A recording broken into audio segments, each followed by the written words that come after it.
আসসালামু আলাইকুম দর্শক, আপনারা জানেন যে রাজনৈতিক পরিস্থিতি কিছুটা টালমাটাল অবস্থায় চলে গেছে এবং এই প্রেক্ষিতে প্রধান উপদেষ্টা ডক্টর মোহাম্মদ ইউনূস পদত্যাগের প্রস্তুতি নিয়েছেন। তার পরপরই দেখা যাচ্ছে নানা রকম রাজনৈতিক নাটকীয়তা। নাহিদ ইসলাম, আসিফ মাহমুদ, মাহফুজ আলম পাটোয়ারি অর্থাৎ এনসিপির নেতা এবং উপদেষ্টারা যারা রাজনীতির সাথে সংশ্লিষ্ট, এনসিপির সাথে সংশ্লিষ্ট, তারা দৌড়ে গেছেন এবং ডক্টর মোহাম্মদ ইউনূস যাতে পদত্যাগ না করেন তার অনুরোধ করেছেন। এইদিকে পরিস্থিতি নিয়ন্ত্রণের জন্য জামাতের আমির ডক্টর শফিকুর রহমান তিনি একটি স্ট্যাটাস দিয়েছিলেন। তিনি ঐক্যের কথা বলেছেন, ফ্যাসিবাদ বিরোধী শক্তির মধ্যে বিভাজন যাতে সৃষ্টি না হয়, দেশ এবং জাতির স্বার্থে ঐক্যবদ্ধ থাকার আহ্বান জানিয়েছেন। কিন্তু পরিস্থিতি যেহেতু আরো একটা প্রতিকূল অবস্থার মধ্যে চলে যাচ্ছে এবং রাজনৈতিক পরিস্থিতির অবনতি হচ্ছে, বিএনপি আনুষ্ঠানিকভাবে বলেছে যদি রোডম্যাপ ঘোষণা না করা হয় ডিসেম্বরে, তাহলে তারা সহযোগিতা প্রত্যাহার করবে এবং সর্বাত্মক আন্দোলনে যাবে। এর আগের দিন সেনাপ্রধান ওয়াকারুজ্জামানও বলেছেন যে তিনি প্রত্যাশা করেন ডিসেম্বরের মধ্যেই নির্বাচন এবং গুরুত্বপূর্ণ বিষয় নির্বাচিত সরকারেরই গ্রহণ করা উচিত বলে মত প্রকাশ করেছেন।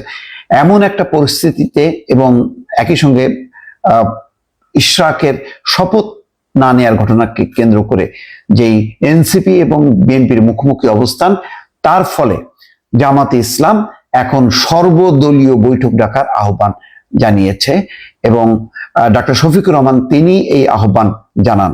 খবরে বলা হচ্ছে দেশের উদ্ভূত পরিস্থিতি থেকে উত্তরণের জন্য সর্বদলীয় বৈঠক ডাকতে অন্তর্বর্তীকালীন সরকারের প্রধান উপদেষ্টা ডক্টর মোহাম্মদ ইউনূসের প্রতি আহ্বান জানিয়েছেন জামাতের আমির ডক্টর শফিকুর রহমান। বৃহস্পতিবার বিকালে দলের কেন্দ্রীয় নির্বাহী পরিষদের সভায় তিনি আহ্বান জানান। এখন সকল রাজনৈতিক দল কিন্তু যার যার অবস্থান থেকে বৈঠক ডাকছেন। বৈঠকে কেন্দ্রীয় নির্বাহী পরিষদের সদস্যরা উপস্থিত ছিলেন। এতে দেশের সার্বিক পরিস্থিতি নিয়ে বিশদ আলোচনা হয় বলে সংবাদ বিজ্ঞপ্তিতে বলা হচ্ছে। অর্থাৎ বিদ্যমান যে পরিস্থিতি তাতে কিন্তু জামাত ইসলামী বিঘ্ন, কেননা হঠাৎ করে যদি ডক্টর মোহাম্মদ ইউনূস পদত্যাগ করেন তাহলে পরিস্থিতি আরো নাজুক হবে।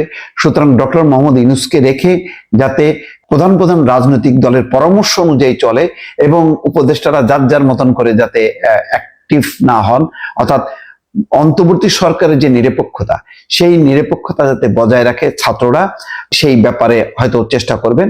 কিন্তু পরিস্থিতি যথেষ্ট ঘোলাটে হয়েছে। আনুষ্ঠানিকভাবে বিএনপি বলেছে ছাত্র উপদেষ্টাদেরকে পদত্যাগ করতেই হবে, ডিসেম্বরের নির্বাচনের রোডম্যাপ ঘোষণা করতে হবে, এমন কিছু কন্ডিশনের ব্যাপারে বিএনপি একটি কঠোর অবস্থানে আছে। ফলে এই অবস্থায় যদি সর্বদলীয় বৈঠক ডাকা হয়, সেটাই ডাকা উচিত ছিল যে কোনো ইস্যুতে। কিন্তু ডক্টর মোহাম্মদ ইউনূস কেন জানি সর্বদলীয় বৈঠক ডাকছেন না।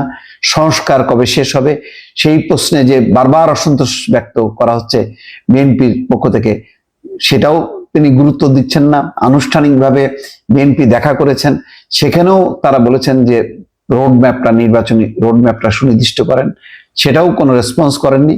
ফলে এমন একটা অবস্থায় এক প্রধান রাজনৈতিক দলকে বাইরে রেখে এবং এনসিপি কে যদি পৃষ্ঠপোষকতা যেভাবে করা হচ্ছে এবং সরাসরি ভাবে রাজনীতিতে অংশগ্রহণ, সরাসরি ইশরাকের মেয়র হওয়ার যে পথে বাধা তৈরি করা, এই পরিস্থিতি যথেষ্ট পরিমাণ রাজনীতিতে একটা নাজুক অবস্থা তৈরি হয়েছে।